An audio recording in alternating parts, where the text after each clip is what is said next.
South India shopping mall, the wedding మంత్ర, సరికొత్త wedding collection, south India shopping mall.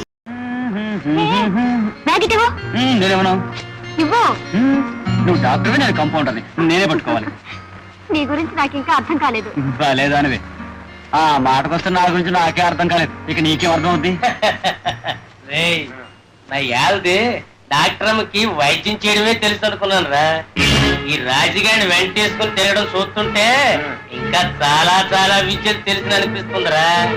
మనకి నేర్పుద్దేమో అడుగుతావేట్రా?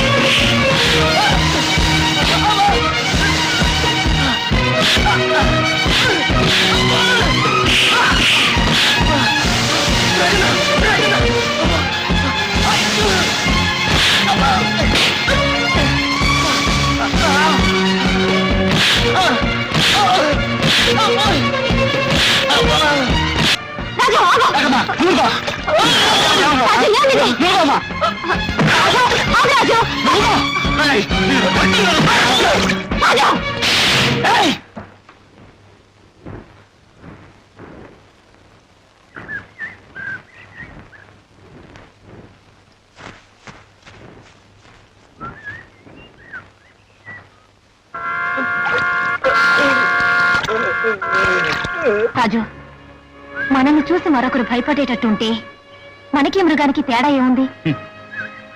ఇప్పుడంటే ఇలా ఉన్నాను, కానీ చిన్నప్పుడు ఎవరు పిలిచి ఏ పని చెప్పినా అభిమానంగా చేసేవాడిని. అవును, నేను అదే ఆలోచిస్తున్నాను. ఎందుకు ఇలా మారిపోయావు? నేను మారలేదు, ఈ ఊరే నన్ను మార్చేసింది. మీ నాన్నను చంపేసి మా నాన్న ఆత్మహత్య చేసుకున్నాడు అన్నారు. మమ్మల్ని ఊర్లోంచి వెలివేశారు.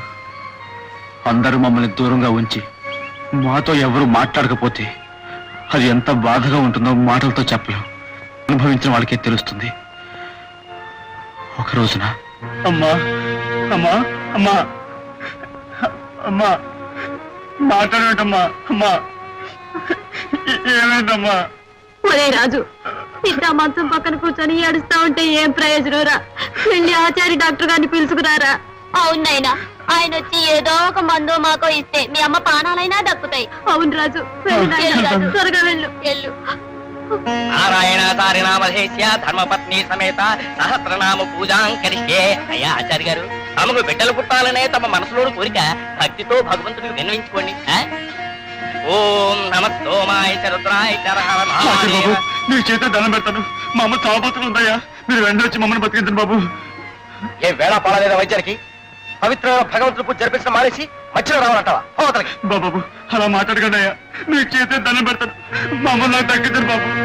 బాబు, కట్టుబట్టలతో పవిత్రమైన పూజ చేసుకుంటాను, నన్ను ముట్టుకుంటావరా? ఏమయ్యా పూజారి, ఊళ్ళోంచి వెలేసిన వెధవ గుళ్ళోకి వచ్చి నిలబడితే గుడ్లప్పకి చాలా చూస్తావే. నా మీద ఆగ్రహించకండి బాబు, ఈ వెధవని ఇప్పుడే బయటికి పంపించేస్తాను. బయటికి పో. బాబు మమ్మల్ని నాకు తగ్గించండి బాబు. పెద్ద పెద్ద మాట్లాడతావా? నీ చేత దండం పెడతాను. మమ్మల్ని నాకు తగ్గించండి బాబు.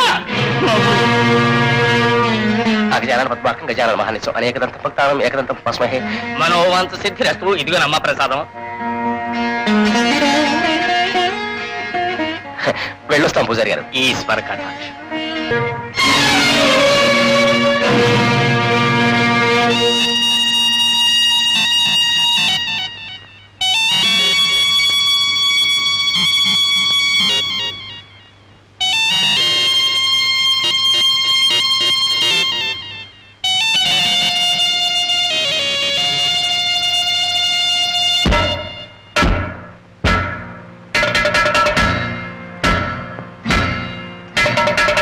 మీరు వచ్చేదాకా మీ కాలు పుట్టిన వదలయ్యా. వదలకపోతే నేనే వదిలించుకుంటారా? చరిత్ర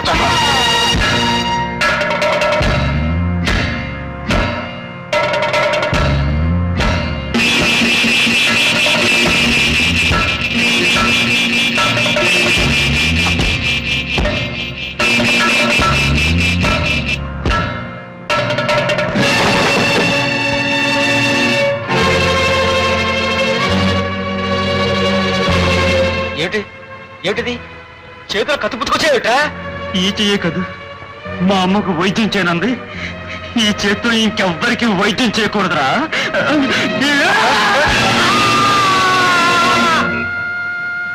నేను చేసిన నేరానికి 5 ఏళ్లు శిక్ష విధిస్తూ మద్రాస్ సెంట్రల్ జైలుకి పంపించారు.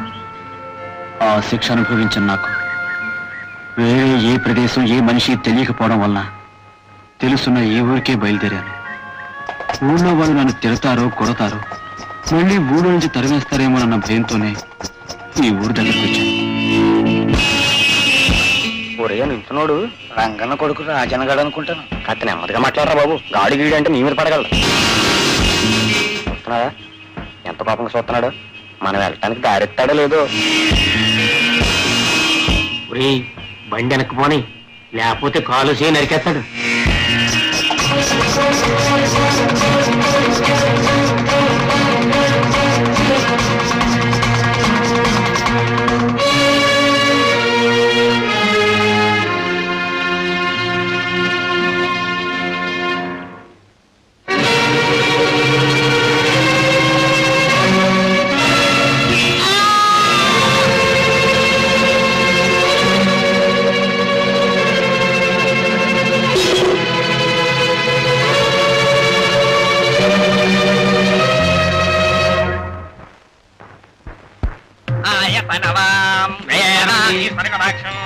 అక్షయంపుగా కాశీ లోపల అన్నపూర్ణ భవాని వైస్వర్గడాక్షం.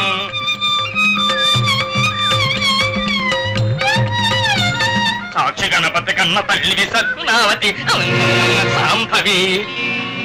నమస్కారం రాజన్న.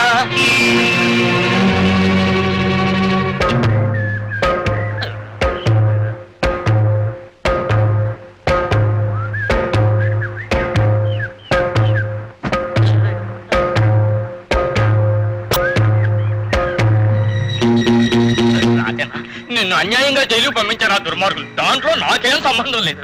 నన్ను నమ్మరాజన్న బాబు. బీడీ వెలిగించిన ఈ అగ్గి పుల్ల మంటకే గౌరవం ఇచ్చి నన్ను దేవుడి కంటే గొప్పవాణి చేశారు ఈ ఊరి మనుషులు. నేను ఎవరిని భయపడమని అడగలేదు, కానీ ఎందుకో నన్ను చూసి భయపడేవాడు. నేను ఎవరిని మర్యాద ఇమ్మని అడగలేదు, కానీ అందరూ నాకు మర్యాద ఇస్తున్నారు. ఒకప్పుడు ఒరే రాజుగా అని కేకేసేవాళ్ళు ఇప్పుడు అన్నా రాజన్న అని పిలవడం ప్రారంభించారు. అప్పుడు నాకు అర్థమైంది, మనం తల వంచితే ఈ లోకం మన తల మీద తన కాళ్ళతో తొక్కుతుంది. మనం తలెత్తి నిలబడితే మన ముందు తన తల ఉంచుకుంటుంది. ఆ తర్వాత ఈ ఊళ్ళో ఎవరు ఏ నేరం చేసినా ఏ అన్యాయం చేసినా పంచాయతీకి వెళ్ళేవారు కాదు, నా దగ్గరికి వచ్చేవాళ్ళు. నాకు నేరస్తుని తెలిసిన ప్రతి మనిషిని కొడితే ఎవరికి కూడా ఎందుకు కొట్టావని నోరు తెరిచి అడిగే ధైర్యం లేకపోయింది. ఆ విధంగా ఈ ఊరికి నేను తిరుగులేని మొనగాడయ్యాను. ఈ ఊరు తనకు తానుగా నాకు మర్యాద ఇస్తుంటే నేనెందుకు కదనాలి? చాలా విచిత్రంగా ఉంది రాజు నువ్వు చెప్పింది వింటే. రాణి, ఏది ఏమైనా ఒక్క మాట మాత్రం నిజం. మీ నాన్నగారిని మా నాన్నగారు చంపలేదు. ఒక మనిషి ప్రాణం తీసేంత రాక్షస కుటుంబం కాదు మాది. నాకు తెలుసు రాజు, మా నాన్నని మీ నాన్న చంపలేదు, మరో మనిషి చంపాడు. మరో మనిషి? ఎవరతను? చెప్పురాని, ఎవరతను?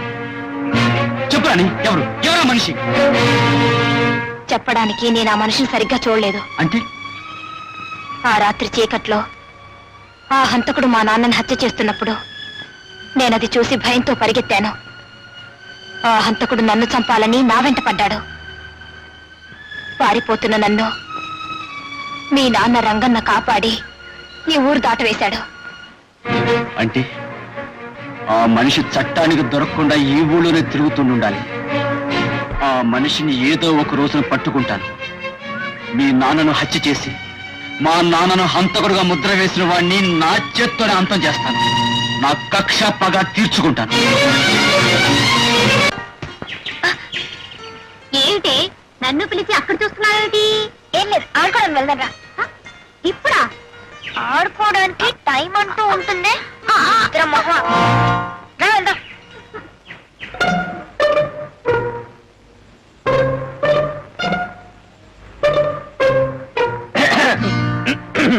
ఎక్కడికి బయలుదేరా? గుడికి. గుడికా? నీకెప్పటి నుంచి రా ఈ భక్తి? 4 రోజులు బట్టి దేవి భక్తి.